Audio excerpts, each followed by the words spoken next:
Morning. This hearing will now come to order. As this is a virtual hearing, we must address a few housekeeping matters. For today's meeting, the chair or staff designated by the chair may mute participants' microphones while they are not under recognition for the purposes of eliminating inadvertent background noise. Members are responsible for muting and unmuting themselves. If I notice that you are recognized and that you have not unmuted yourself, I will ask the staff to send you a request to unmute yourself. Please then accept that request so you're no longer muted. I remind all members and witnesses that the 5-minute clock still applies. If there's a technology issue, we will move to the next member until the issue is resolved, and you will retain the balance of your time. You will notice a clock on your screen that will show how much time is remaining. At 1 minute remaining, the clock will turn to yellow. At 30 seconds remaining, I will gently tap the gavel to remind members that their time is almost expired. When your time is expired, the clock will turn to red, and I will begin to recognize the next member. In terms of the speaking order, we will follow the order set forth in the House rules, beginning with the chair and ranking member. Then members present at the time the hearing is called to order will be recognized in order of seniority, and finally, members not present at the time the hearing is called to order. Finally, House rules require me to remind you that we have set up an email address to which members can send anything they wish to submit in writing at any of our hearings or markups. That email address has been provided in advance to your staff. Okay, we can go ahead. Today, the Interior Environment Subcommittee will examine the President's fiscal year 2023 budget request for the Environmental Protection Agency. Joining with us this morning is EPA Administrator Michael Regan. With him is Chief Financial Officer Faisal Amin. It is good to see you again, Mr. Administrator, and welcome, Mr. Amin. Before you start, I want to personally thank both of you for your partnership in completing the fiscal year 2022 bill, and I look forward to working with you again as we begin our work on the fiscal year 2023 bill. Administrator Regan, I also want to thank you so much for your visit to Saco a couple of months ago. I appreciated your insight and commitment to help not just with our PFAS issues in Maine, but across the country. For fiscal year 2023, the President is requesting $11.9 billion for the EPA, a $2.3 billion increase over the enacted level. In addition to this request, the EPA has released its strategic plan with 7 clear and ambitious goals. For the first time, this plan includes a goal focused solely on addressing climate change. This also includes an unprecedented goal to advance environmental justice and civil rights. I applaud you for taking on these 2 critical issues and look forward to supporting you in these efforts. During this hearing, I hope that we can explore further how this request will support your strategic plan and primary mission to protect human health and the environment. Some highlights of the budget request include increasing staffing after years of decline to its highest levels in over a decade, tackling the climate crisis head-on through robust funding for the EPA's science and technology and environment programs, taking decisive action to address environmental justice and civil rights so that we can finally make significant strides in communities that have been historically underserved and overburdened, and building on the funding provided in the American Rescue Plan and the Infrastructure Investment and Jobs Act to fix our nation's crumbling infrastructure and to address public health challenges that we currently face. I firmly believe the EPA's mission is achievable when it is fully resourced and staffed. That is why our fiscal year 2022 bill provided the EPA with the second largest increase to its budget in over a decade. We also funded environmental justice at $100 million, which is the largest increase the program has seen in its 50-year history.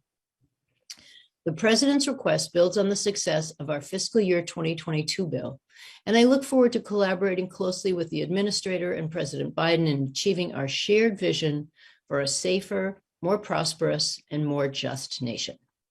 I'd now like to yield to my friend, the ranking member of the subcommittee, Mr. Joyce, for any opening remarks he would like to make. Thank you for yielding, Madam Chair. I appreciate today's opportunity to discuss the Environmental Protection Agency's fiscal year 2023 budget proposal. Welcome back, Administrator Regan. Thanks to you and Mr. Amin for joining us this morning. Mr. Amin, I believe this is your first time appearing before the subcommittee in this capacity, so congratulations on your appointment and welcome. Mr. Regan, your stewardship of the EPA is important, and we value the work you and your staff do day in and day out to keep our air, land, and water clean. I also appreciate that you made a point to travel around the country including in my home state of Ohio, to see how states and tribes rely on EPA funding to manage core environmental programs, make critical infrastructure upgrades, and protect their natural resources. When you appeared before us last year, I raised the importance of reining in our federal spending following the pandemic. Regrettably, the administration's FY23 budget is a substantial departure from the bipartisan funding agreement Congress passed last month. For EPA, this request includes an additional $2.3 billion that seeks to add well over 1,000 new federal employees. Notably, the budget proposal is nearly $650 million more than the administration's request last year. We seem to be moving in the wrong direction, Administrator. Right now, inflation is at a 40-year high. Gas prices are skyrocketing, and Americans across the country are struggling to pay their bills. To create a vibrant economy today, and for our kids and grandkids, Congress, and this committee in particular, cannot entertain unrealistic spending levels. We have a duty to the taxpayer to work within spending constraints, implement fiscally responsible policies, and ensure that every dollar we provide to the EPA helps you meet your mission. To that point, I was pleased to see the EPA request focuses on providing funds to ensure clean and safe water for our nation's citizens, support much needed infrastructure improvements, revitalize contaminated areas through the Brownfields program, and to partner with states, tribes, and local stakeholders to address environmental and public health threats. Notably, these programs make substantial differences in communities without the use of a top-down, heavy-handed regulations.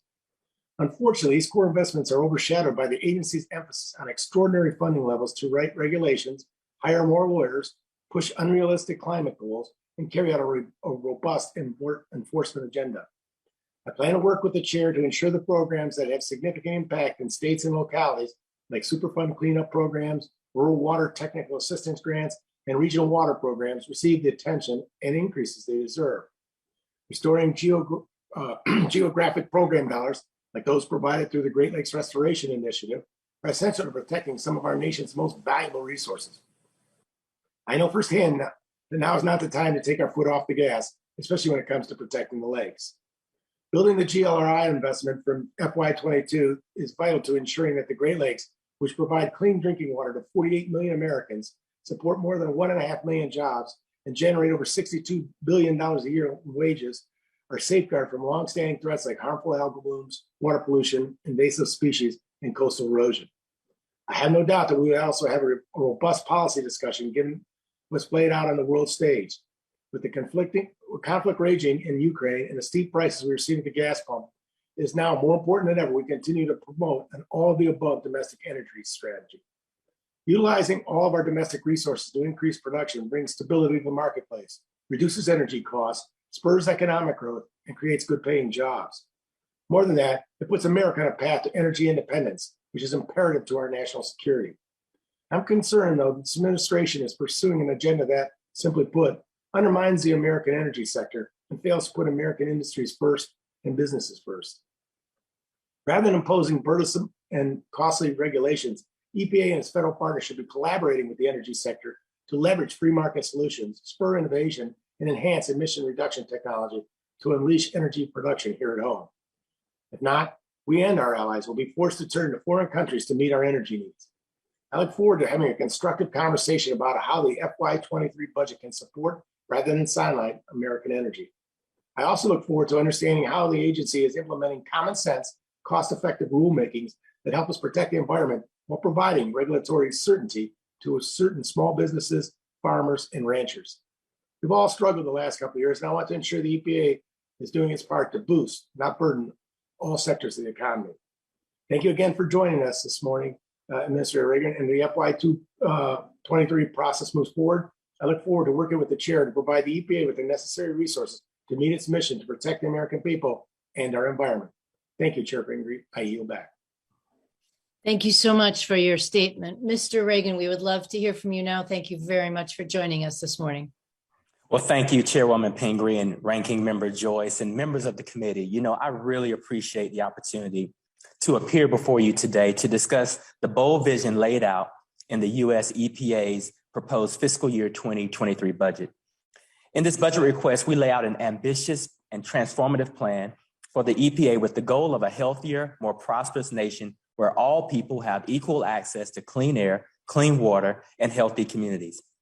President Biden's proposed FY 2023 budget request for EPA provides $11.9 billion to advance key priorities, tackling the climate crisis, delivering environmental justice and equity for everyone, protecting air quality, upgrading the nation's aging water infrastructure, revitalizing our nation's magnificent water bodies, and rebuilding core functions at EPA to keep pace with the growing economy. Over the last year, we've made important progress towards many of these goals, and I'm proud of the foundations we've laid in partnerships that have underpinned our successes. But there's still so much more work to do to ensure that all children have safe, healthy places to live, learn, and play, to build a stronger, more sustainable economy, and to advance American innovation and ingenuity in ways we haven't seen. Put simply, investing in EPA is an investment in the health and the well-being of all of the communities we serve. It's also an investment in the economic vitality of our nation. I've had the privilege to visit many communities in your states and see firsthand the environmental and public health challenges that many of your constituents continue to experience, from unprecedented flooding experiences to crumbling water infrastructure. I've spoken with mothers whose children have been lead poisoned. I've met with people who are living with toxic waste in their backyards, and I've seen conditions that are simply unacceptable in the United States of America. From investing in our nation's climate resilience to cleaning up contaminated land, there is no shortage of critical work that needs to be done. Members of the committee, EPA is up to the task, and we are ready to partner with you. We're eager to work with all of you to deliver for our fellow Americans and to secure our nation's global competitiveness. But we need your support. Both the urgency and economic opportunity presented by the climate change crisis require that we leave no stone unturned. The FY 2023 budget invests $773 million towards tackling the climate crisis and reaping the benefits that come with that: healthier communities, good paying jobs, and increased energy security. The communities hit hardest by pollution and climate change are most often communities of color, indigenous communities, our rural communities, and economically disadvantaged communities. For generations, many of these vulnerable communities have been overburdened with higher instances of pollution in their air, water, and land. This inequity of environmental protection is not just an environmental justice issue, but it's also a civil rights concern. In the FY 2023 budget, EPA will expand upon the historic investments made in environmental justice and civil rights to reduce the historically disproportionate health impacts of pollution in communities with environmental justice concerns. Across the budget, EPA is investing more than $1.4 billion to advance environmental justice, clean up legacy pollution, and create good-paying jobs in the process in those communities. Across the country, poor air quality affects millions of people, perpetuating harmful health and economic impacts. For the FY 2023 budget, the agency will protect our air quality by cutting emissions of ozone-forming pollutants, particulate matter, and air toxics. The president's budget also includes $1.1 billion to improve air quality and set standards that reduce pollution from mobile and stationary sources. A thriving economy also requires clean and safe water for all. Although progress has been made, many still lack access to healthy water, face inadequate wastewater infrastructure, and suffer from the effects of lead pipes. America's water systems are also facing new challenges, including cybersecurity threat, climate change, and emerging contaminants like PFAS. The FY 2023 budget positions EPA to create durable environmental policy that sets our nation on a path to win the 21st century. It will allow us to meet the pressing needs faced by millions of Americans and fundamentally improves people's lives for the better. Thank you for the opportunity to be here today and offer this testimony. And I look forward to our continued partnership, and I look forward to the conversation that we're going to have today. Thank you so much for your opening remarks, and thank you for your service. We're looking forward to discussing many topics with you today. I'm going to start the questions myself, and just want to dive right into something that's critically important to my state. I mentioned before that you were kind enough to come and visit us in the state of Maine, and you joined with me in a really challenging meeting talking to people who are dealing with the front lines of the crisis around PFAS contamination, particularly in agricultural land in our state, but also in drinking water and beyond. This is a growing environmental crisis for us, and I imagine this is going on in many other states, but perhaps is undetected. We continue to learn more about these chemicals' health effects, and more Americans are becoming deeply concerned that their families could be at serious risk. Along with the billions provided in the Infrastructure Investment and Jobs Act, this subcommittee has provided significant resources to address PFAS. I was pleased to see that the budget request builds on this funding and continues a strong focus on PFAS research and regulatory action. Can you talk about that a little bit? Give us some more insight into the EPA's current and future work on this very complicated set of chemicals, and also give us some ideas of how that work ties into the agency's PFAS strategic roadmap. Absolutely. And first and foremost, Chair Pingree, thank you for inviting me to your district to have that important conversation. I think my decisions have been shaped by my personal experiences as a secretary in North Carolina dealing with the PFAS crisis. And the roundtable that you and I had and the roundtables that I've held really are informing this sense of urgency around these forever chemicals. So we're taking action. In October of last year, I announced a PFAS strategic roadmap, which lays out an all of the above comprehensive approach across all of EPA's media offices. Since I've announced that group, we've taken action. We started a rulemaking designating PFOA and PFAS as a hazardous substance under the Superfund law. We're developing a national PFAS testing strategy under TSCA to deepen our understanding of the impacts of categories of PFAS, including potential hazards to both our health, but also our environment. We've also started a rulemaking to establish a national primary drinking water regulation for PFOA and PFAS that would set enforceable limits. And finally, we finalized a rule to undertake nationwide monitoring of PFAS in our drinking water. I think it's important for me to also say that we understand that the conditions on the ground differ in the states and that we serve an important role in setting a health baseline and a better understanding. But a majority of the resources that EPA receives in our budget is passed through to the states so that they can develop specific strategies on the ground that are most protective to their communities. So I would hate for anyone to walk away and look at these budget requests as EPA inflating itself or growing tremendously. A good portion of these resources go to our state partners who know their communities better than we ever could. Yeah, thank you so much for emphasizing that, because I do think that's a really critical point. And I know our states greatly benefit and really appreciate the way the funding is structured so that they can make the decisions for their own states about the most critical issues. I will yield back my time and happy to recognize the ranking member for his questions. Thank you very much, Madam Chair. Administrator Regan, I'm supportive, as I'm sure you are, of advancing domestic recycling efforts, especially for metal, given the environmental and economic benefits. Recycling scrap metal helps reduce pollution, limit waste, and reuse materials. Does the EPA support scrap metal recycling, and is the agency supportive of advancements in metal recycling technology applications, more specifically, metal shredder plants? You know, we definitely embrace recycling, and we actually have invested a lot more time and resources to support and focus on recycling within this administration. And so we recognize that if we can create some closed loop systems in our economy, that we can protect against having to mine for precious metals any more than we have to. We can also create efficiencies in our economy.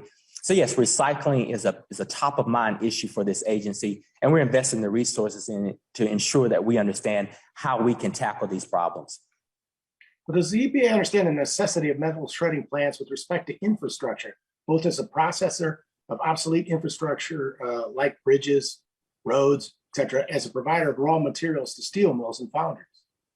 We absolutely do, and that's why recovering as much material and reducing as much waste as possible is a key part of the way we are looking at not only improving our economy, but also improving, as you say, and strengthening our infrastructure. Well, vehicle and appliance shredding plants, including plants that use the latest pollution controls, are prohibited from operating, what does the EPA believe will happen to the roughly 15 million vehicles that reach the end of their life annually? Also, where will the steel industry source the raw materials it needs to continue production and meet demand? The only alternatives I'm aware of are more mining or recycling or sourcing recycled steel from foreign countries like China. In your opinion, are those desirable solutions? I think the desirable solutions are for the opportunities to let recycling facilities work to their potential to continue to increase again in economic development and jobs and contributing to our modern infrastructure. Obviously, any of these facilities, whether it be recycling or whether it be a petrochemical plant or any plant, we believe should be properly placed in any kind of situation where there aren't disproportionate impacts to any communities, especially communities that are already disproportionately impacted by other facilities and operations. And so, yes, there is a role for recycling facilities. We firmly support that. But those facilities have to be put in a place where they don't exacerbate or create hazard and harm. So I take it from your answer, then you're willing to work with metal recycling industry, given their contribution to the administration's infrastructure and circular economy goals. I think this agency has done that. I think we've worked with recycling facilities all around the country. I think that, it's our job to be sure that we balance environmental protection, public health protection, and economic prosperity. And we are working hard to do that as really good partners and honest brokers in that situation. Well, I recognize that environmental justice is a key priority for the administration and your agency. I also recognize the importance of balancing economic justice with beneficial economic and environmental opportunities in these impacted communities. For this administration, are environmental justice concerns always going to take precedence over the established zoning policies in most major cities, which seek to locate businesses in proximity to others of similar nature? Our goal is to really partner with our governors, our state secretaries and secretaries of health and environment, and our locally elected officials. It's my goal to work as the administrator to provide technical support and resources so that communities, mayors, county commissioners, economic developers, state secretaries can make the best decisions that they believe are appropriate for their communities. We've done a good job of that, and I hope that we can continue to do that. I want to be able to provide the technical assistance and resources to locally elected officials so that they can make the best decisions for their constituents. Well, in what cases should the long-standing industrial nature of certain urban areas be taken into account on equal footing with residential uses that arose later in these areas?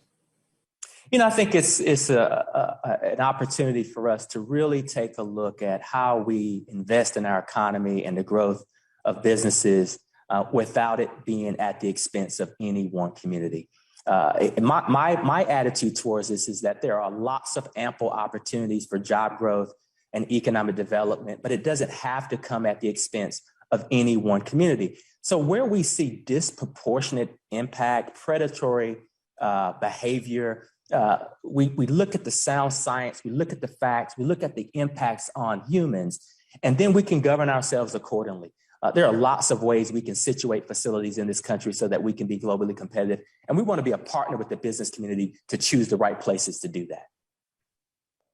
Thank you. I appreciate your time, and Madam Chair, I yield back with no time I have left. Thank you. Thank you. You can always have all the time you ever want. So, Mr. Harder, you're next for questions. Wonderful. Thank you so much, Chair Pingree, and thank you, Administrator Regan, for being here today. I look forward to discussing how we can keep toxic chemicals out of our community drinking water systems. In my district in the California Central Valley, the city of Manteca is dealing with an ongoing contamination of the carcinogenic 1,2,3 trichloropropane, known as TCP, in its public water system. In Manteca, the TCP water contamination was caused by the soil fumigants manufactured by Shell Oil Company and Dow Chemical Company. California currently regulates TCP because it causes cancer, but the EPA has failed to regulate it on its primary drinking water contaminant list. For decades, the EPA has declined to seriously regulate TCP. With the EPA's budget of over $2.8 billion for clean drinking water, why has the EPA failed to act on regulating and removing TCP from vulnerable public water systems like the one in Manteca? I think we're taking a very strong look at all of the threats to our drinking water, whether they be some of the traditional contaminants that you've raised or some of the new emerging contaminants. It's no secret that this agency was underfunded during the last administration. And quite frankly, funding has been low for a number of years. So we are really seeking the resources that we're asking for a reason. And that is so that we can do more and so that we can move faster. Our scientists are ready. Our programs are ready to take aggressive action to do the proper analytics required to protect public health. And unfortunately, we have had to rely a lot on state leadership because traditionally this agency hasn't had the resources to do the technical analysis that we need to move as quickly on all the rules that people have raised to us. And so I will take this back to my team to take a look at where this regulation fit in terms of our analysis. But we have a lot of challenging issues before us. And that's why we're asking for these resources, these precious resources, so that EPA can be on equal footing to protect our public. Administrator, the March 2021 final regulatory determinations for the fourth drinking water contaminant candidate list said it needed more data as an excuse for why TCP was not regulated at the federal level. That doesn't make a whole lot of sense to me because many states, California, New Jersey, Hawaii, are successfully measuring and regulating TCP today. Do you believe the TCP should be regulated by the US EPA? You know, I think our scientists have said, correctly so, that states can move faster in some instances than the federal government. We take very serious our regulatory role. And when we set a regulation, we're responsible for setting a national regulation for 50 states. We have to take those 50 or so states in account. And so this is why we have strong partnerships with our states, where in some states where we see certain vulnerabilities, states can move faster and they're doing a good job of protecting their communities. In other states, there may not be that looming threat. And so we try to prioritize these regulatory approaches. And that's why you're seeing us approach this issue in the way that we are. We want to collect all of the data needed to set a federal regulation that would be appropriate for the nation, while also complementing the regulations that many states decide to move forward on quicker and faster than the federal government can. Thank you. I think the determinant a year ago was a mistake, and I'd really encourage the EPA to look at this contaminant seriously. One more question: with EPA's budget on civil enforcement of polluters, can you talk about the EPA's plan to hold these large oil and chemical companies accountable for the contamination and removal of TCP from the water systems that they've contaminated over decades? Well, I think you'll notice in this budget that, again, we're making a plea to get the resources we need. We have lost tremendous resources on the enforcement side. And I think a lot of our staff, quite frankly, are coming out of a COVID posture. We're ramping up the enforcement mechanisms where we believe it makes the most sense, but we're woefully understaffed. And so in this budget, you'll see that enforcement is a strong tool that I believe should be used where appropriate. But in order to use the tool appropriately, we need to have the appropriate number of inspectors and folks that can actually do the work. And you're going to see a budget, or you're seeing a budget request in there for 2023. We did not get the resources that we asked for in 2022. We're hoping to get it in 2023. But if we want to see more enforcement of the laws that are on the books in a responsible way, we have to have the resources to do it. Thank you for your answers. I hope we can work together on removing TCP and other toxins from our water systems, as well as making sure that we're holding the feet to the fire of the folks who contributed to the situation we're dealing with in many communities like mine. Thank you. Absolutely. Thank you. Thank you very much. Mr. Simpson, do you have questions this morning? Certainly. Thank you. Thank you, Administrator, for being here today and talking about some of the subjects. I look forward to the day when we can actually sit down and talk person to person and meet face to face and discuss some of these issues. There's a couple that I want to address in this first round. I'll deal with one of them. It's a never-ending debate that has been going on ever since I've been in Congress, probably will be for the next 20 years. I hope not. But it's a constant concern that I hear about from my farmers and ranchers and business owners across Idaho and really across the country. It's about the extremely broad definition of waters of the United States, or WOTUS, under the Clean Water Act.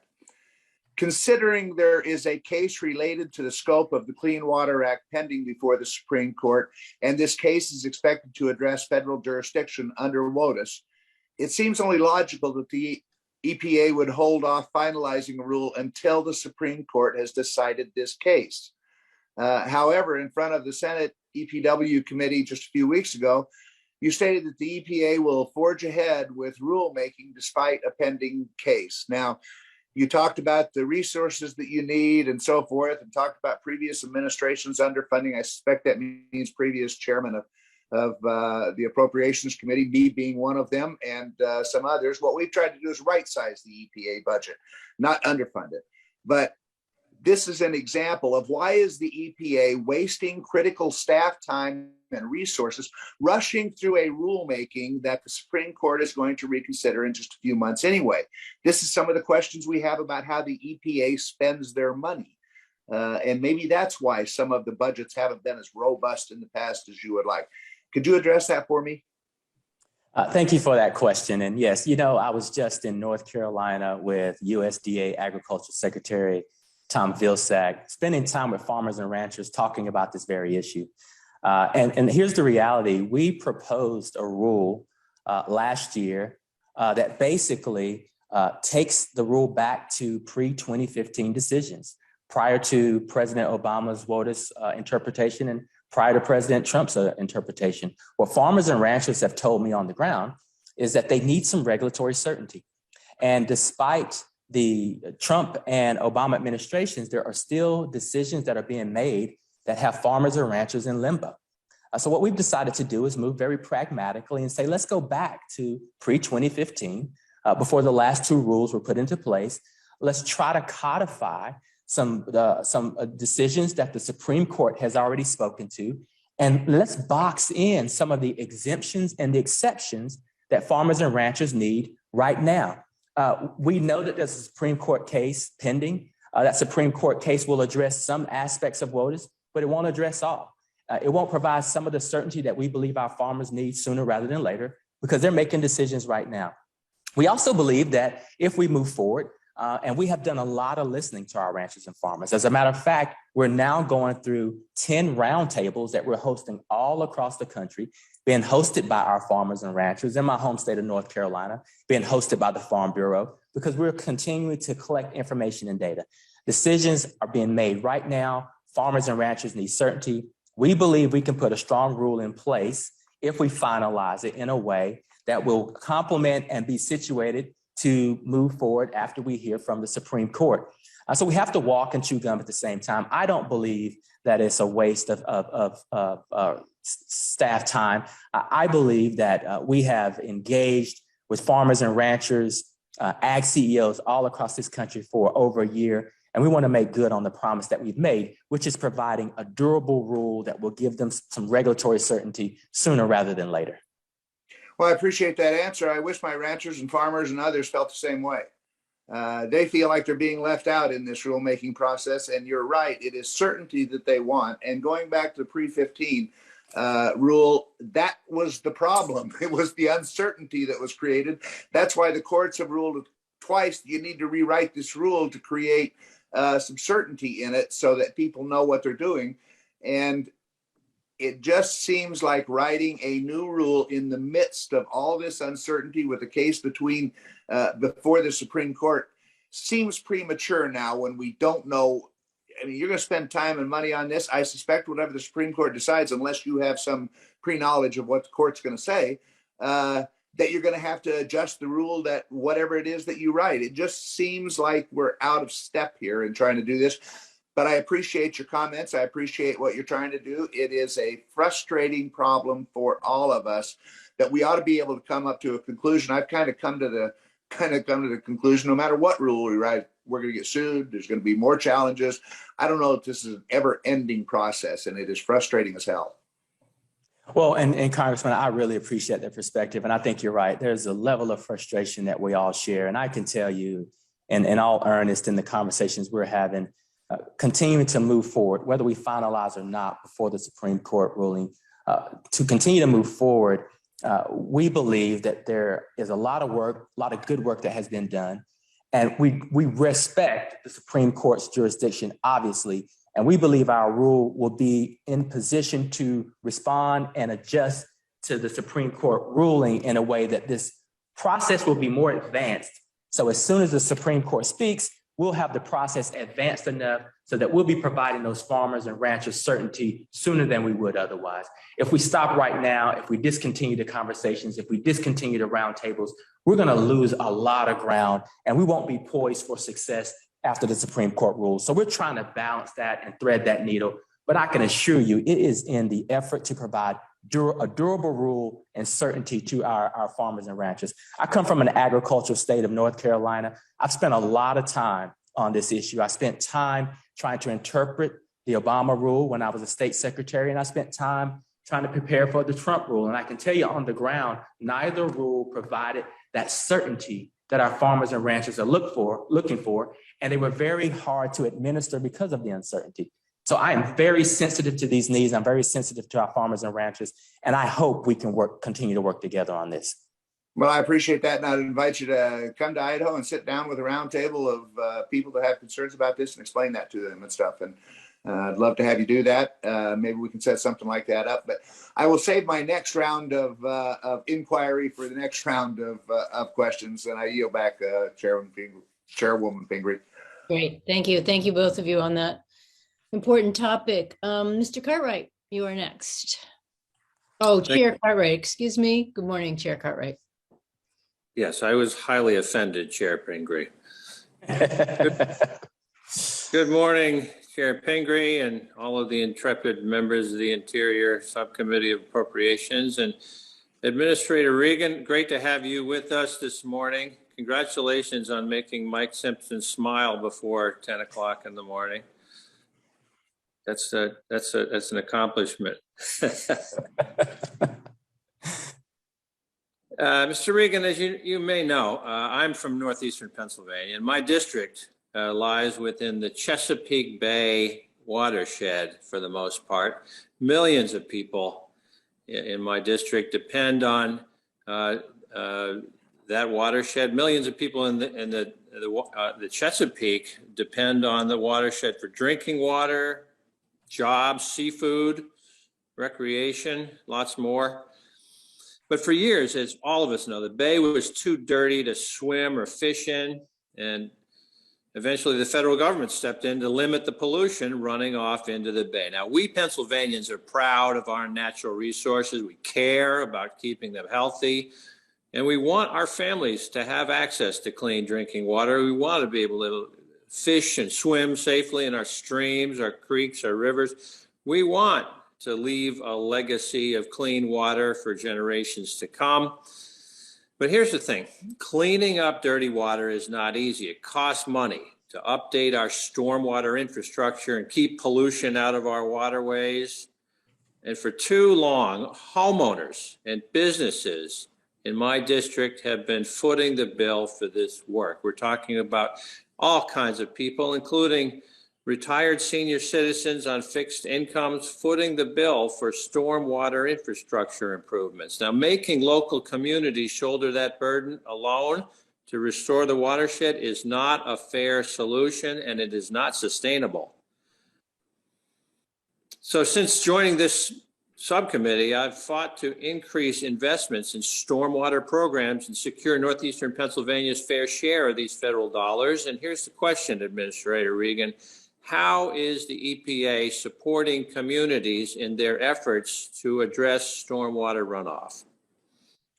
Well, thank you for the question, Congressman. And, you know, I couldn't agree with you more. And I believe that that's why the president was so focused on the $50 billion provided by the bipartisan infrastructure law, because we're seeing these stormwater issues all across the country. And we know that towns, cities, and localities should not bear the brunt for paying for these. We are looking for the opportunity to apply bill dollars all across the country for stormwater. $50 billion for stormwater, wastewater, a number of our infrastructure needs. And we know that that's not enough resources, right? Which is why in this budget, you'll see the modest request that we're proposing so that we can help communities just like the one you just identified. Stormwater is so important because not only do we want to prevent the runoff into our precious waters like the Chesapeake Bay, but we want to prevent these flooding and these economic disasters that we're seeing from climate change, and stormwater plays such a critical role. So yes, we know that the resources we're requesting for this budget, coupled with the bipartisan infrastructure law resources, will help communities just like yours all across the country. Thank you. You mentioned the IIJA, and in that we have the Clean Water State Revolving Fund, and I'm sure that's what you're referring to. As you know, Congress recently made the single largest investment in water in our nation's history with the IIJA. That law provided $11.7 billion for the Clean Water State Revolving Fund alone. Can you talk briefly about opportunities for stormwater management projects under this Clean Water State Revolving Fund investment? There are absolutely tremendous opportunities there. I will say that of the $50 billion awarded to EPA, we all know that there are probably about 720 to 750 billion of infrastructure needs as it relates to water infrastructure. So we do have a good shot in the arm through our state revolving funds. We also have a few other financial resources that we can leverage through programs at EPA that will really come from some of the resources we're requesting from our budget. And that's the EPA Water Infrastructure and Resiliency Finance Center to help us think through how we make smart investments and leverage those resources. Green Streets, Green Jobs, Green Towns grants. There are some grant mechanisms that we believe we can add to this mix that complement some of the solutions on the ground we're hearing from communities like yours. And then there's some other financing opportunities. We're going to have to couple together all of EPA's financing resources to solve this problem sooner rather than later. It's about preventing runoff. It's about preventing flooding. It's about creating jobs. And it's also about the economic vitality of our communities. We should not continue to rebuild our communities in the same way and only have our businesses shut down and public health threatened, because we can predict some of this, and stormwater runoff is a significant contributor to that success.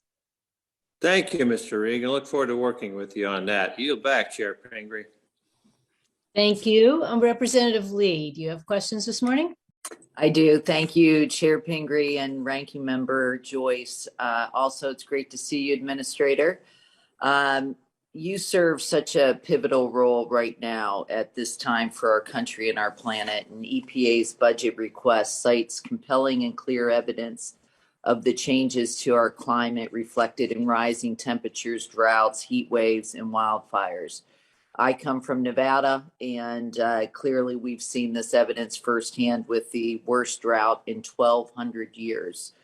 Administrator, the Water Sense labeling program is a public-private partnership that is designed to make or to encourage users to save water, choosing water-efficient products and services. And we've seen the difference that this product can make in drought-impacted communities just like mine. Just to give you a sense of how dire this situation is, just this week, the water levels in Lake Mead became so low that one of the intakes responsible for supplying the entire Las Vegas Valley with water is now visible above the lake's surface. So this is long past an emergency. So I'm asking, can you commit to continuing EPA's longstanding support for the effective and empowering Water Sense program? Absolutely. And I appreciate you recognizing this program. This is a great example of these resources that we get or asking for from you. It really highlights Water Sense is a public-private partnership. And it's also one of the best programs that highlights community solutions. So we absolutely want to continue to partner with you. It's a great way to show how the government and our corporate citizens and our communities can work together to solve local solutions, provide local solutions. Thank you. And I just want to ask, could you speak more broadly on how the EPA is going to use the infrastructure bill to address the unique water infrastructure needs in the Nevada and the West? One of the great parts about the bipartisan infrastructure law, again, it doesn't inflate EPA in terms of flooding us with resources.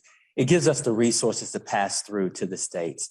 And that flexibility is so important because, as you know, the conditions in North Carolina are very different than the conditions in your state. And we know that there are members of your community and there are elected officials that have solutions that are ready to go. And so what we want to be able to do is pass through these precious resources so that we can hit the ground running.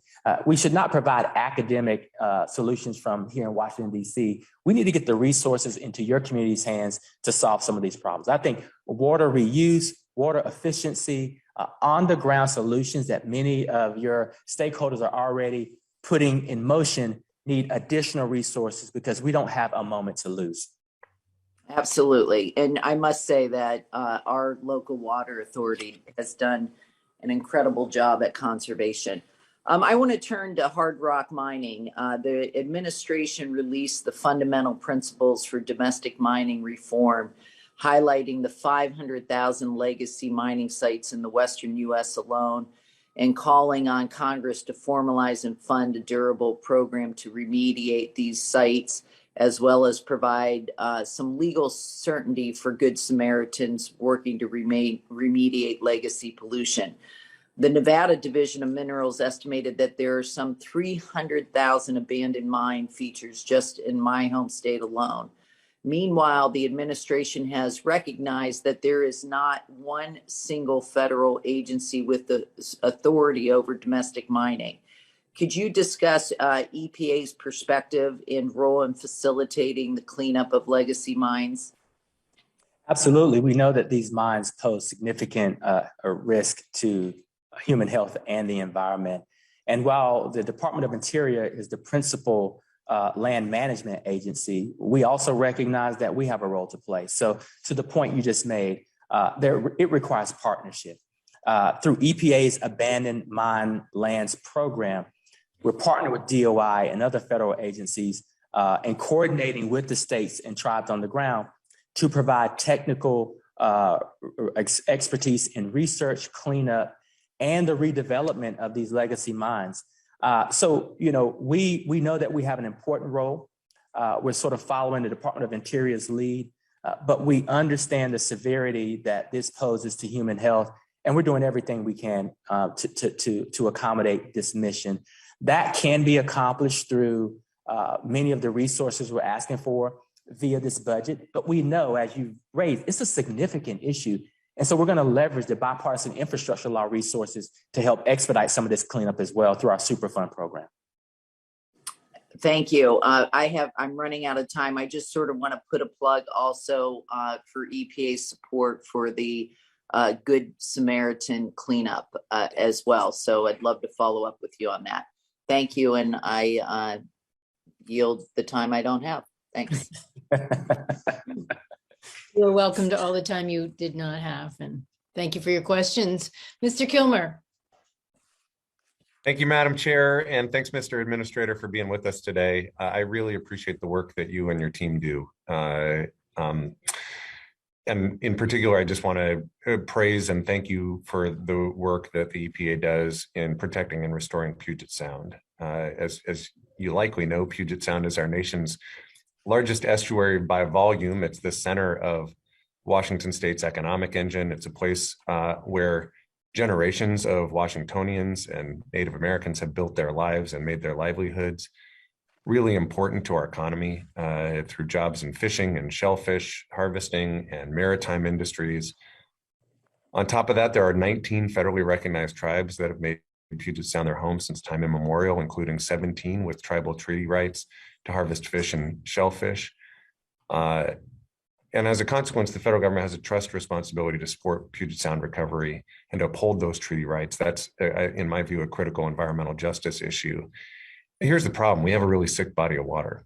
And the EPA's role in this, I think, is just profoundly important. I think now more than ever, there is a real opportunity for Congress and for your agency to take action to protect the sound for future generations. Look, we know that investing in restoring Puget Sound by addressing everything from persistent flooding and stormwater runoff to improving nearshore habitat and removing culverts that affect water quality and fish passage, all of that is essential for increasing climate resilience, for restoring salmon runs, and for creating good jobs. So first, I want to extend to you an invitation to come out and visit the Puget Sound region and just see firsthand the urgency and importance of protecting Puget Sound. The weather is particularly nice in the summer, so would love to have you visit. But I'm also hoping you can just speak to some of the opportunities you see to strengthen the EPA's partnership role in Puget Sound, including funding for the Puget Sound Geographic Program.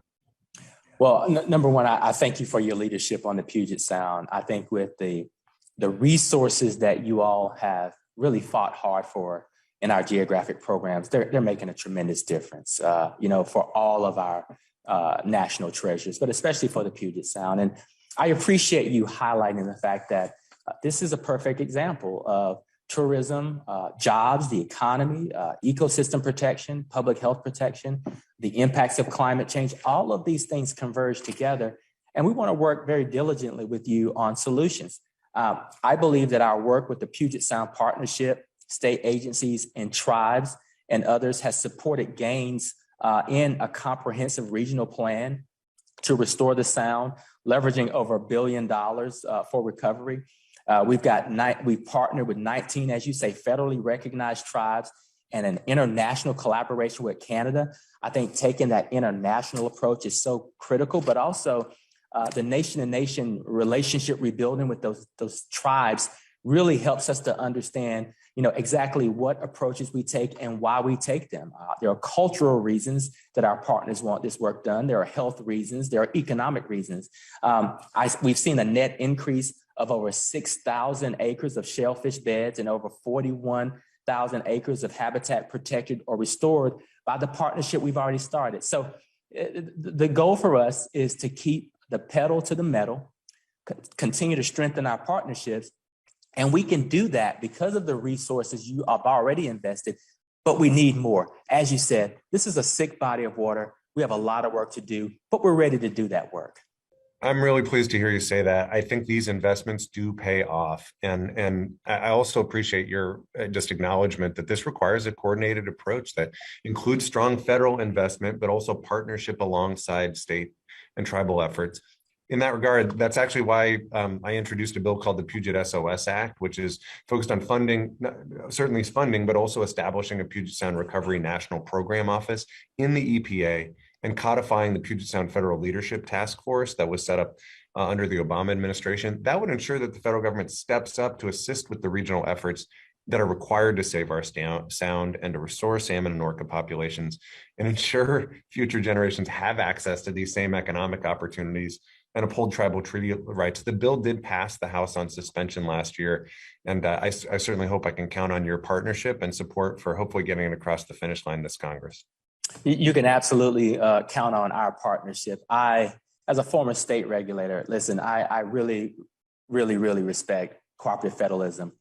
I know what can be done on the state level if you have a strong federal partnership, and I know that things can't be done if you don't have a strong federal partnership. So I take this role very serious, and I understand what the states need, what the tribes need, and we cannot do this alone. So yes, you have our strong partnership and commitment to continuing to work across the state, federal, and tribal boundaries. Thank you, Mr. Administrator, and thank you, Madam Chair. I yield back. Thank you. Chair McCollum, do you have some questions this morning? Yes, I do. First, welcome, Administrator. Welcome to the Interior Subcommittee. And I just want to say that because of the work and leadership of Chair Pingree, we were able to have increases and to the important work you do in the Environmental Protection Agency. And we look forward to funding that work into the future because you provide human health and a healthy environment. And that's important to the success of our national security. And it's also important to family and personal security too. So thank you for your work. I'm going to ask you a question about some budgetary needs, but first I want to touch on something that's been a strategy that I've been working with the committee on. And it has to do with the Mississippi River. The subcommittee directed the EPA to develop a strategy for fiscal year 2021 in a report. Could you please tell me where we are in this process with the Mississippi River Restoration and Resilience Strategy?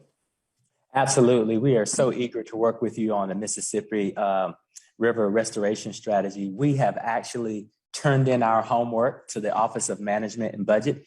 We believe that we put forward a very, very strong strategy. We're waiting for them to grade our homework. And once they get it back to me, I look forward to sharing with you what that product looks like and where we go from there. Well, everybody's invited you to their districts, so I'm happy to invite you to the headwaters, but I will include the rest of the Mississippi River down to the Gulf in Louisiana to look at some of the work that we can do together on that and protect this great working river and the habitat and the communities that live alongside of it. Absolutely. Given your background in North Carolina, you're very familiar with what this agency needs to do to address PFAS. The agency's strategic roadmap says by the end of 2021 that the agency was going to issue orders to companies to require them to provide information about the health effects of some of these substances, information we currently don't have. And I think all of us on the committee, but especially the chair, I know we need to have SAP. So we're hearing that there's some delays in getting the Toxic Substance Control Act back on track from the previous administration. It's a vital, important gatekeeper in preventing the next set of dangerous chemicals like PFAS from getting into commerce without first taking steps to make sure that they're safe. So what can you tell us about these delays? What are you doing to address them? What can we do to help you address them? And, we just want to make sure that the EPA is going to be able to do its TSCA reviews and prioritize them in a timely fashion to protect the most vulnerable populations. And then that includes the children here in the United States. Well, absolutely. And I think the TSCA, the new TSCA law is a great example of bipartisan approach to some of the most dangerous chemicals in this country. Unfortunately, during the previous administration, after TSCA reform was put into place, the previous administration didn't ask for any resources and didn't put a plan in place to implement the law as you all dictated, which is why this agency has missed 9 of the first 10 chemical risk evaluation deadlines. We walked into a situation where the agency actually was not funded to do the work that Congress asked us to do. And so that's why we only right now have about 50% of what we think we need to review the safety of new chemicals as quickly as possible, not only to follow the law that Congress has asked, but that the private sector wants to see so that we can get things moving and put the right replacement chemicals on the markets. You see a very genuine budget request here for TSCA support and implementation. Congress has given us the marching orders. We don't have the resources to get the job done on time and on budget. And so we are asking for those resources so that we can make up for lost time and keep pace with a very strong law that you all have asked us to perform.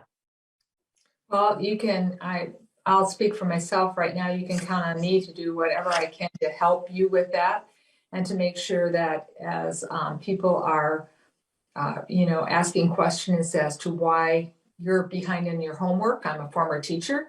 I can tell them you were never given the homework tools to complete the assignment. So we're going to right that wrong and we're going to work with you on that. Thank you very much, Madam Chair. Thank you so much for your questioning. Chair Capter, do you have some questions this morning? Thank you, Madam Chair, very much. Thank you for this great hearing. And I want to thank Administrator Regan for coming to Ohio, to the heart of the industrial Midwest, and to making that trip on such a cold, windy day. Thank you very, very much. And I'm glad to see you back in Washington. I just want you to know that the woman whose home you visited, Karen George, and the work of lead pipe removal has given new hope to that neighborhood, where they actually were re-energized to work with their local organizations to try to get abandoned buildings ripped down and community gardens established. And so the lead pipe removal became a sign of hope for that area, Mr. Administrator. So know that I and they thank you very, very much. And you're always welcome here, always. Thank you. I wanted to turn to the bipartisan infrastructure law and its relationship to EPA. And we know that there was significant new funding in BIF for expanding alternative fuel infrastructure and alternative fuel vehicles, including natural gas vehicles. As part of these new programs, a lot of the funds will go to electric vehicles, and but Congress also made sure that other low emission and alternative fuel vehicles qualify for many of the new programs. In fact, we just had a situation where the labs at the Department of Energy cleared a Class 8 truck to come to Washington and go back, fueled completely 100% on ethanol. And so one of my questions is, how does the EPA and the administration plan to ensure that the intent to encourage a variety of alternative fuel vehicles is honored? And because I represent companies like Ford that makes the heavy trucks at Avon Lake, Ohio. I represent the Ford EcoBoost engine plant at Brook Park, Ohio. I represent the General Motors transmission facility, which has had its employment cut by half because they make transmissions for conventional vehicles, and also the Jeep Wrangler plant at Toledo, their largest facility on the continent. So the automotive industry is at the heart of so much of our job base here, and this transition will be difficult for the country, and certainly for the people that I represent. So I'm interested in alternatives, new technology, what EPA's role might be with the new infrastructure bill. And then secondly, I just want to make you conscious, not that you can do anything about this, but maybe you can be a voice inside the administration indirectly.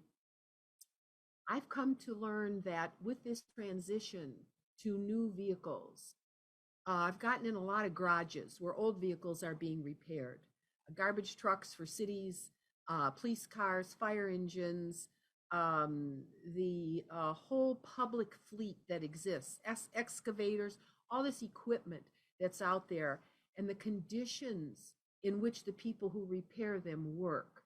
And learning that, in fact, in places like Ohio, maybe it's not true in other states, but we have a rampant pulmonary illness and cancers, lung cancers, because of breathing in diesel emissions. There's no real voice for this because of the manner in which the repair work is fragmented across counties, cities, bus companies, transit authorities. It's very interesting. They work in these old crummy buildings. And in Ohio, I found out from the firefighters, our firefighters are not even covered by OSHA. I couldn't believe it. I know that's not your job, but if you go to Cleveland, if you come to Toledo, Lorraine, I'll take you to these garages. I have the county garages. It's very hard to get your arms around this, but we know we're 1 million mechanics short in our country today. And part of the reason is because the career has not been modernized in a sense of making sure that they work in safe facilities. I don't know what EPA can do about that. Maybe you can point out the best places in the country where this is occurring. Maybe we can work with Labor Department and Education Department on a training program so that it is a respected profession and not just tangential. We're talking about a lot of people and young people that we want to attract to this field. And so I just wanted to point out that issue to you, to how to make it environmentally clean profession. It's a dangerous profession. And so changing to a new energy age also means helping the people who will be doing the work.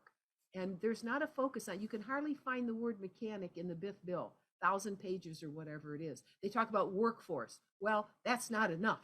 We have to care about the people and where they work. And maybe EPA could help us be a voice there. So thank you for listening. And my question goes back to, what can we do with the infrastructure law and what is your authority to ensure that we will have a variety of alternative fueled vehicles and that they are safe and clean? Well, thank you for that question. And I will definitely work with Labor and HHS and identify our role as we think about the safety of mechanics in those conditions. The president has said that we have to have a whole of government approach. And anytime we hear a question, we take it back to the team and we try to think about a solution, even if it doesn't fit neatly into one of our purviews. So I will take that back. More importantly, I think on the fuels piece, I've had a lot of conversations with Secretary Vilsack and Secretary Buttigieg and Secretary Granholm about the evolution of our technologies as we think about fuel choices. We know that electric vehicles are the future, but they're not going to be readily available for everyone tomorrow. We also know that our agriculture industry plays an important role in this transition.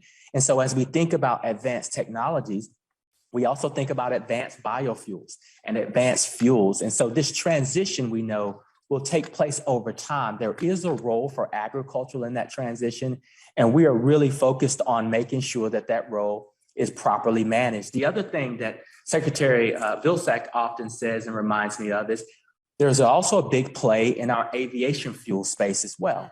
And so EPA, DOT, and the Department of Agriculture are thinking very seriously and strategically about the role of biofuels and advanced biofuels as we advance our transportation sector, that being both, vehicles, ground vehicles, and aviation vehicles as well.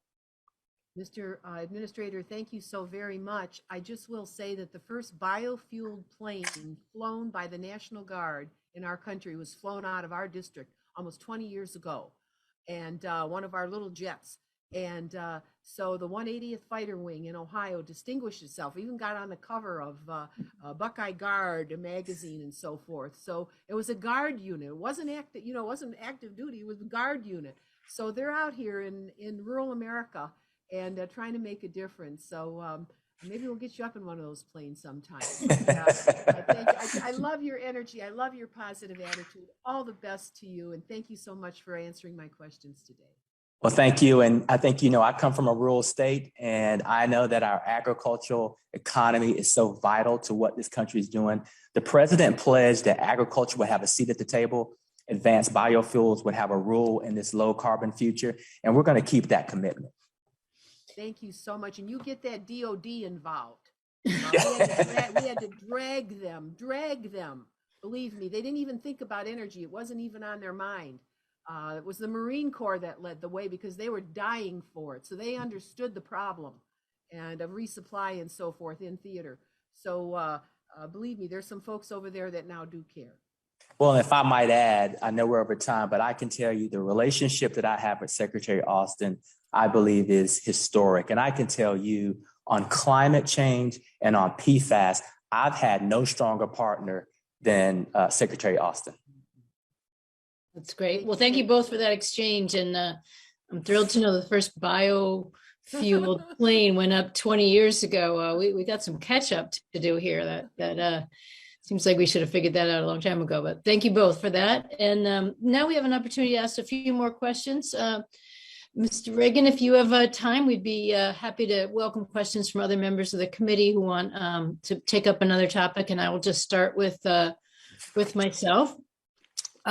I'm really pleased to see that for the first time, and it's sort of surprising it's the first time, but EPA's strategic plan includes a new goal focused specifically on addressing climate change. Clearly, it's long overdue that we have that focus, and I really look forward to supporting you in your work towards achieving the goal. So can you just describe a little bit how your budget request intends to achieve the goal and your focus on climate change? Absolutely, and this is a great way to sort of highlight how a lot of people refer to them as regulations, but they're really technology standards. And Congress basically gave us an assignment to phase down hydrofluorocarbons. We proposed a rule and finalized that rule. We're working with the industry to reduce HFCs by 85% in 15 years and do it in a way where we're transitioning our economy. So there you see an ask for resources for technical expertise and ability to continue to work with the private sector. When you look at our finalized rule for light duty vehicles, cars and trucks, we did that in concert with the automobile industry, the UAW and our unions. And we looked at what was technologically feasible to drive the economy in a way where we're reducing greenhouse gas emissions, but we're remaining globally competitive with our international competition. And we're also doing it and keeping those jobs right here at home. So our technology standards and our regulations to reduce climate, we believe we're doing a great job working with the industry. Look at our oil and gas sector, our methane regulations. We have proposed one of the most stringent regulations to reduce and capture methane that this country's ever seen. But it was done because API and the chamber said, we need some rules of engagement and rules of the road and how we're going to reduce that pollutant.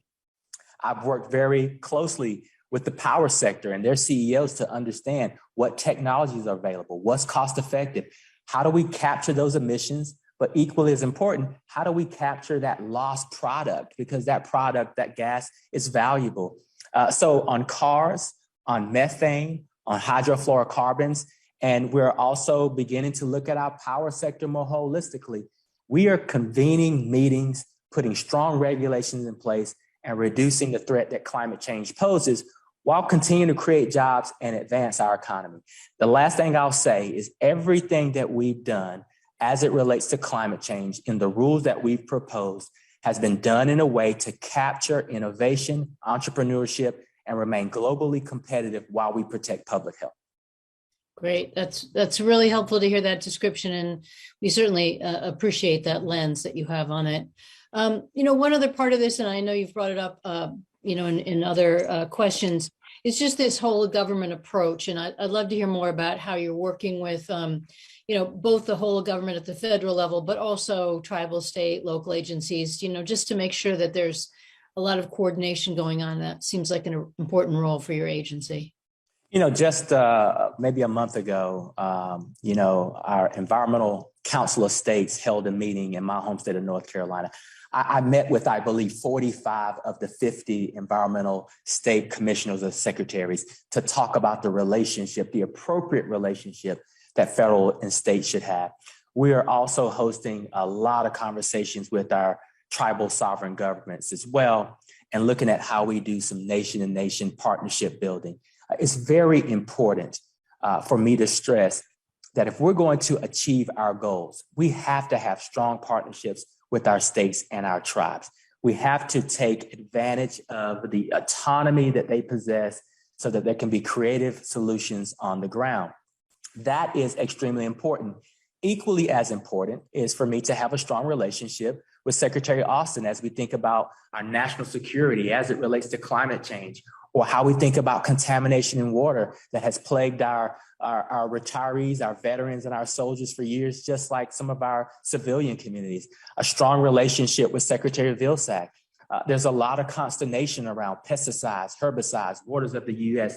I cannot make these decisions in a vacuum. I have to consult with Secretary Vilsack. Marty Walsh on labor. There are implications to our technology standards and regulations on economic development and job growth. Secretary Raimondo in Commerce, Marty Walsh in Labor. If we're not talking, we're not meeting the moment. So as we think about the bipartisan infrastructure law, as we think about these investments that we hopefully get from you all in Congress, we're leveraging all of these resources to make sure the federal government is speaking in one voice and leveraging the partnership, the appropriate partnership we should have with our state, tribal, and local officials. Great. Thank you for that answer. And we really look forward to supporting you in that work.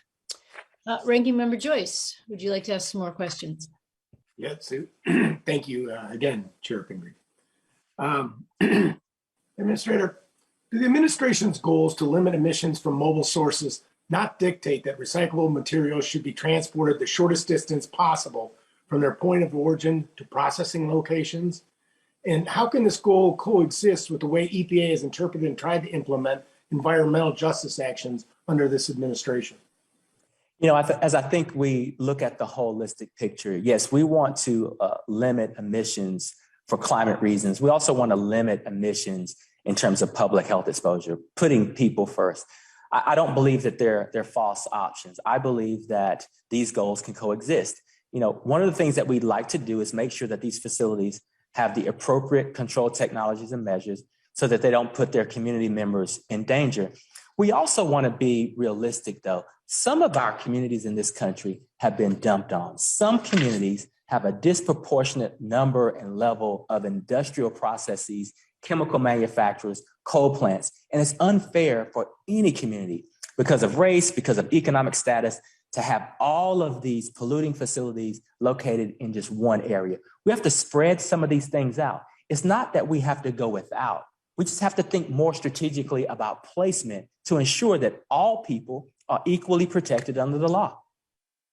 Well, when you opposed a particular scrap metal recycling permit application in Chicago, were you aware that the only other large metal shredding facility in the city was in an environmental justice area that is more densely populated than the southeast side? Were you aware that the other operation is located closer to schools and homes? Were you aware that this facility was operating and continues to operate without any of the pollution controls on its shredder? I was aware that this facility operated on the north side of town and the community motivated. It was a better financed community, a community that had stronger representation from their elected officials, and that facility was relocated because of persistent violations of the Clean Air Act and other violations. So the record wasn't strong. So when that facility moved from the north side of town to the southeast side of town, where those community members have been persistently dumped on, what EPA said was, let's take a pause. I'm not going to make the decision. The decision is the mayor's decision, but EPA will provide the mayor with the technical assistance needed to properly evaluate the health impacts. The city used those resources by EPA and HHS and came to the determination that there would be a disproportionate impact to that community. And with the track record that that company had for violating the law, I believe that the city made the proper determination that that was not an ideal location for that facility. When you refer to the denial of such permit as environmental justice at work, were you aware of the fact that the overwhelmingly and admittedly conservative health impact assessment yielded results that were well within the EPA's benchmarks? I think when you take a look at the decision that the city made, I think the city made a decision that when you look at the cumulative impact of the disproportionate pollution that that community would bear, the city made the determination that permitting one more facility could potentially be that straw that breaks the camel's back for that community. Again, EPA's role was to provide technical assistance and resources to the city so that the city could make the proper determination. I believe that Mayor Lightfoot made the right decision because I follow science and I follow data and I follow the law. And when you look at all three of those things, I believe the city of Chicago made the right decision. And I think it's important to really keep our eye on the ball. The city of Chicago made that decision. EPA provided additional resources so that they could properly evaluate the health impacts, but the city of Chicago made that decision.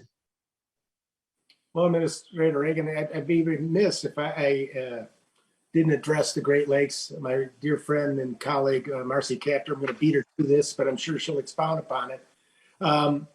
In my backyard, Lake Erie here is especially prone to the dangerous impacts of hazardous algal blooms. And given its warm, shallow, especially up in Marcy's end, and has the most shoreline development of the Great Lakes. While I recognize the agency is focused on delisting areas concerned, given the issues Governor DeWine outlined in his January 2022 letter to the agency, can you take a moment to explain how EPA plans to prioritize and distribute GLRI dollars to reduce toxin-producing harmful algal blooms and improve water quality in the Great Lakes? Absolutely. And I know that Bill does put a priority on the AOCs, but we also know that we need to direct resources to really focus on these algal blooms. I believe we've invested approximately $10 million of GLRI funds each year in Lake Erie, focusing on nutrient reduction efforts. From 2015 through 2020, I believe that number has exceeded about 60 million. So we want to ramp that up, which is why I believe you'll see in the budget, there's a reflection to really focus on important issues like these algal blooms. I am also spending a lot of time with my good friend, USDA Secretary Tom Vilsack, because we know that we have nutrient runoff occurring. We also want to leverage the bipartisan infrastructure law and the resources we're asking for our water program, because we know stormwater is a significant contributor here. So Representative, I can tell you, Congressman, I can tell you, I am looking across all of my programs, trying to leverage every dollar. I don't want to rob Peter to pay Paul. I want to be able to leverage all of my resources and channel and focus on these important issues that you're raising. And I know these algal blooms are critically important, not just for public health, but the economic vitality of that national treasure that you sit so closely to. Well, thank you very much. And you'll find that on this committee, we're bipartisan in our preservation of the Great Lakes. So I'll pass it off to Marcy. She'll be able to ask you some more questions. Thank you, sir. Double teaming on the Great Lakes there. Let's see, Mr. Kilmer, do you have some more questions? Thanks, Madam Chair. I just have one and hopefully won't exhaust too much time. I wanted to just continue, Mr. Administrator, on the importance of investing in Puget Sound, but in so doing, wanted to just highlight another program that I think is really important, and that's the National Estuary Program, which, as you know, is an EPA program to protect and restore water quality and ecological integrity for estuaries of national significance. Obviously, Puget Sound is one of the big ones in that regard. I was just hoping you could speak to how the EPA intends to strengthen the important work done under that program.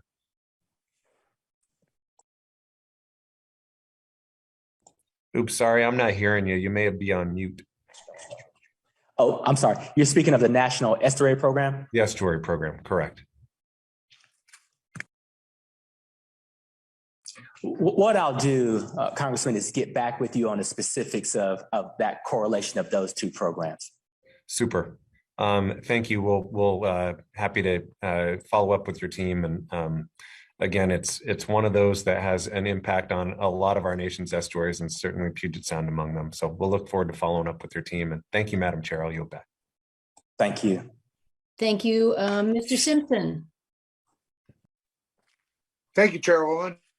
This is the second series of questions I wanted to ask you on the second subject. It's one that I brought up. First of all, let me just say I'm happy that Mr. Cartwright recognized that I can smile before noon. It's not often, but occasionally I can. So I'm glad somebody recognized that.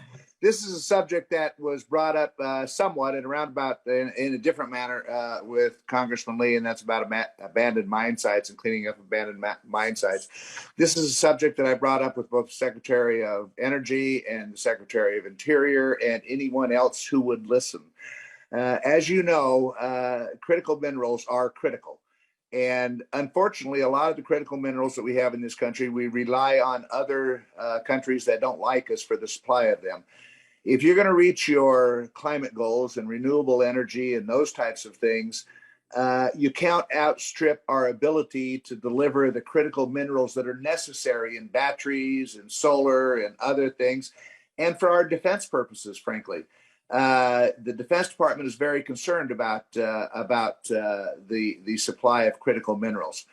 As you know, as you probably know, Idaho is rich in what is deemed critical minerals, and some of those in Idaho are significant in their applications.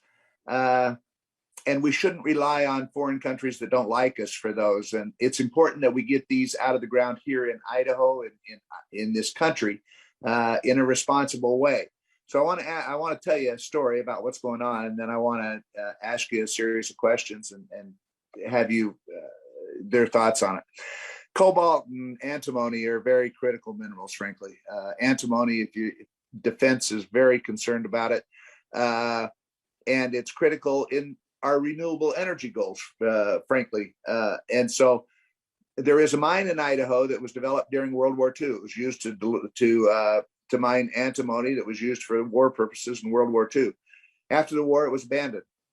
It's been sitting up there in the mountains of Idaho, and the tailings are there. There is runoff from those tailings that pollute the waters and some other things that blocks access to a few hundred miles of potential salmon habitat and those types of things. There's a company that's come in that wants to clean it up, frankly, and remine those tailings and clean the water and everything else. They've got a heck of a good plan there. It's taken them so far 6 years to get licensed, and they're not licensed yet, but it's 6 years. The cobalt mine that is in Idaho has taken 10 years, a decade, to get licensed for this. That's just too long. And so let me ask you these series of questions. Am I correct that you support the president's critical minerals agenda? Do you agree that we should focus on remining historical mining districts as opposed to greenfield frontier projects that would open new mining, if we can do this by remining sites? Will you support remining projects that would have the co-benefit of improving the environmental conditions at historical mine sites? And finally, and maybe most importantly, will the EPA demonstrate flexibility in the permitting process to permit remining for critical minerals that improves the condition of the environment at the site, improves it, but not necessarily the extreme position to meeting pre-mining conditions that existed before there was ever a mine there? If we don't do this, and to me, the research I've done on this makes perfect sense, but if we don't do this, what you're going to leave is just a site that still continues to pollute the river and other things with runoffs, and not have the ability to clean this up. So I think we can work together to solve this, but part of it is getting the permitting process streamlined so that we can get it done and clean up these sites. And when you are going to the Puget Sound and flying over Idaho, there are a couple airports that I can have you land at, and we can get on our jeans and boots, and they would be happy to take us up there and show us some incredible country and what's going on up there. So listen, I look forward to your response on this, but let me say before I quit that I know sometimes it sounds like I'm really critical of the EPA. I'm not. I think you do a very important job, and I look forward to working with you to make sure that we can do this job that we all want to do of making sure that we have a clean environment. Thank you. Well, I appreciate the question, and I look forward to visiting with you in your district and doing exactly what you just laid out, because I believe we have to get out from behind the desk in Washington, D.C. and actually see things with our own eyes, listen, and bring these things back to Washington, D.C. So I look forward to the district visit. I do support the president's aggressive goals as it relates to critical mining. I'm also talking with my counterparts. This is, once again, another whole of government approach. It's very important that DOI, DOD, EPA, Commerce, it's important that we're all looking at the needs if we want to win the 21st century in terms of this global competition to reduce climate change, but grow jobs and grow the economy at the same time.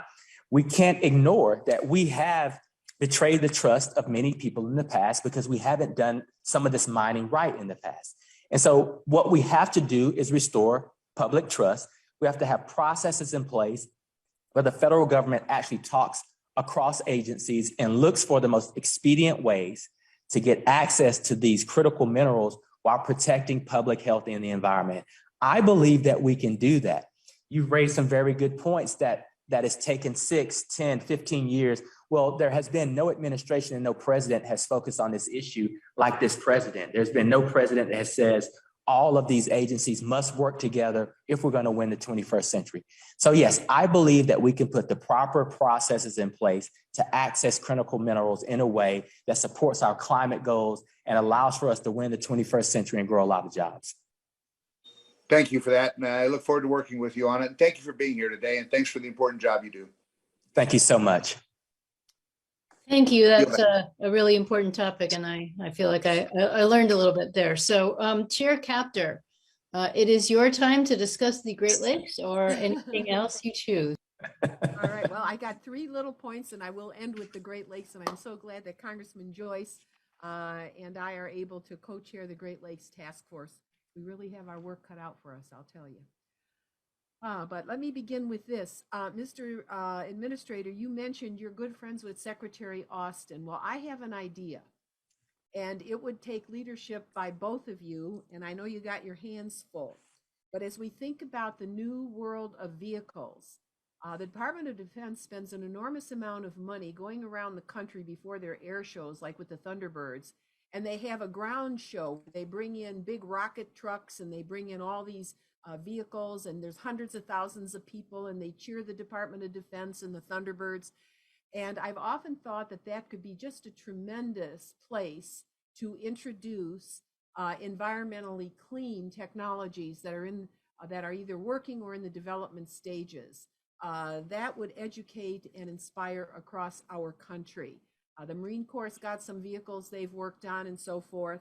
But I think in the area of cars and trucks, which somewhat fall under you, we could do a lot more. And I also think that there should be a national program that inspires our young people that we want to go into the fields of technology at places that you've never heard of, like Norwalk Dragway in Ohio and Milan Dragway up in Michigan, just north of Toledo.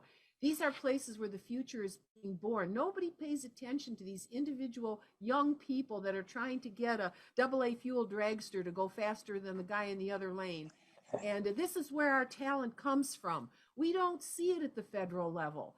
They go to these big companies and all that, but down here where we have the people that live right next door to the automotive industry, or probably out in Derek Kilmer's state where they live right next door to where airplanes are made, there's tremendous opportunity that I think that we miss and that we don't inspire. So I think there should be a prize for, the new American car that are, that's built by young people who are under 25 years of age or whatever.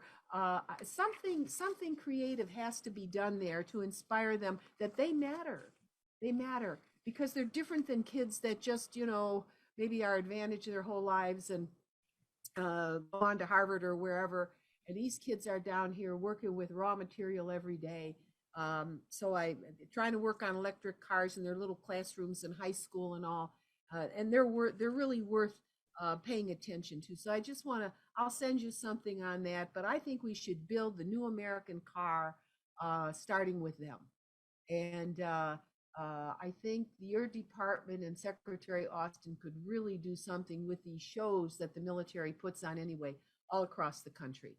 So that's number one. I don't expect you to respond, but just be interested. Secondly, for the Great Lakes cities that are heavily burdened with environmental debt, we're trying to do our job, but Detroit and Cleveland each have a municipal bonded indebtedness of more than $2 billion, most of which is due to environmental mandates. Toledo owes, little Toledo now, $1.6 billion.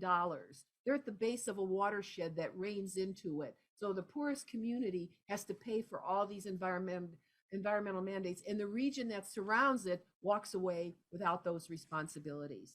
Milwaukee, $1.4 billion. So as we think about the problems of the Great Lakes, if there's any group in your agency that could take a look at bonded indebtedness in the Great Lakes related to environment and some possible solutions, maybe Brian Deese could help us come up with some solutions with his knowledge of finance. But to sometimes put this debt on the poorest places is absolutely morally wrong. And I know that Congressman Joyce, probably Ashtabula and some of the smaller communities, something's wrong with this formula. And so I just wanted to point that out and see if there isn't a way to help us think through a more creative financing mechanism. Finally, with the Great Lakes, again, we are in real trouble. We are in real trouble. If there's any way you could set up a task force across agencies, including Terry Cosby at the National Natural Resource Conservation Service at USDA, yourself and people you would appoint, some of the clean climate people, maybe over at the White House, I don't know, but we're losing this battle. The invasive species that have come into the Great Lakes, removing the natural phytoplankton, and the accelerating growth of algal blooms, it's overwhelming. And our lake is the shallowest. Erie is the shallowest. Ontario's in terrible shape because she gets our water once it comes out of the Great Lakes. But we have no political boundary for the problem. The problem of Lake Erie lies in Michigan, Indiana, Ohio, and Western Ontario. Yeah, we have a lot of agencies and we give them a lot of money, but there's no concerted focus for every month what we have to do to make a difference. In the Western Basin of Lake Erie, I can tell you there are no facilities above lagoons, manure lagoons that turn that effluent into power. Yeah, the governor has a program, but it hasn't. And we put millions of dollars working with Senator Stabenow from up in Michigan and David Joyce and others from using USDA funds to try to get out into the watershed and try to contain the phosphorus that's coming toward the lake. But half our land is absentee owned. So there aren't farmers. There aren't farmers there to really tend the land. It is an enormous problem. We need some kind of strike force for Lake Erie to save it. I'm not unhopeful, but I am extremely worried at this point. And Toledo experienced something very terrible in 2014. You're aware of that. It's going to happen again if we don't deal with this. It is a massive environmental challenge. And so I'm asking for consideration of a strike force involving the key agencies, if you could just give that consideration. Thank you very much.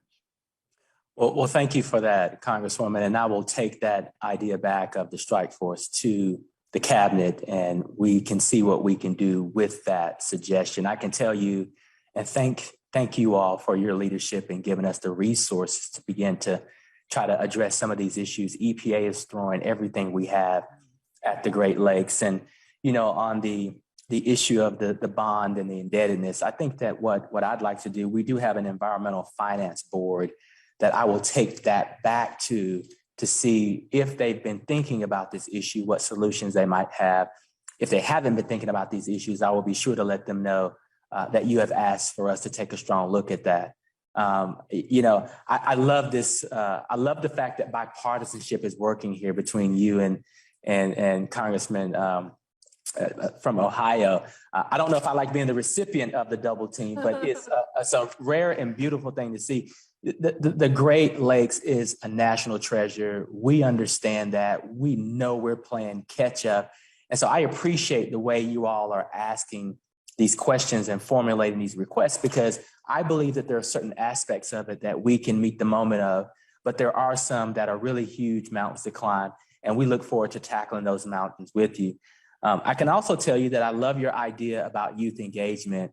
Yeah. I'm in the process of creating a youth council here at EPA, because as I travel the country, some of the best ideas are coming from our youth. And what I'll do is we're trying to look at criteria for who's on that council. You've just given us some really great criteria to add to that potential idea.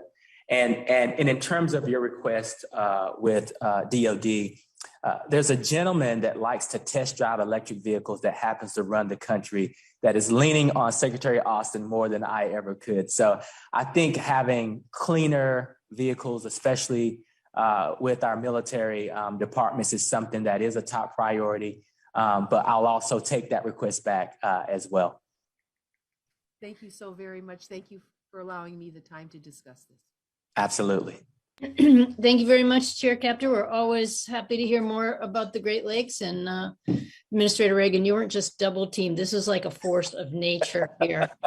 So keep the Great Lakes in your focus. And since I grew up in Minnesota on Lake Superior, I'm a strong supporter of anything and all Great Lakes, even though I'm devoted to the ocean these days. But thank you so much for your. Good thing Chair McCollum wasn't here too. It really got him. I know this committee is heavily weighted to the Great Lakes, so the real power rests there. So we just struggle to get a little attention to the ocean on the east and west coast and the south as well. Well, we're very appreciative of your time today and your thoughtful answers to all of our questions, and of course, we look forward to working with you in this budget process. And I think I speak for myself and the ranking member. I don't know if you want to make any other remarks, but we're just happy to have had you here today. I just thank you for your time. I know I missed you when you're here. As everybody on the committee knows, I've been recuperating, but now 5 weeks later, I have a new knee. So, there's no stopping me now. I'll follow you wherever you need to go. Well, I tell you, I hate that we couldn't time it in a way that you could participate. So that just means I have to come back and visit you. I'm committed to visiting the districts and spending time, because I believe that that's where the solutions come from. Great. Lots to show you.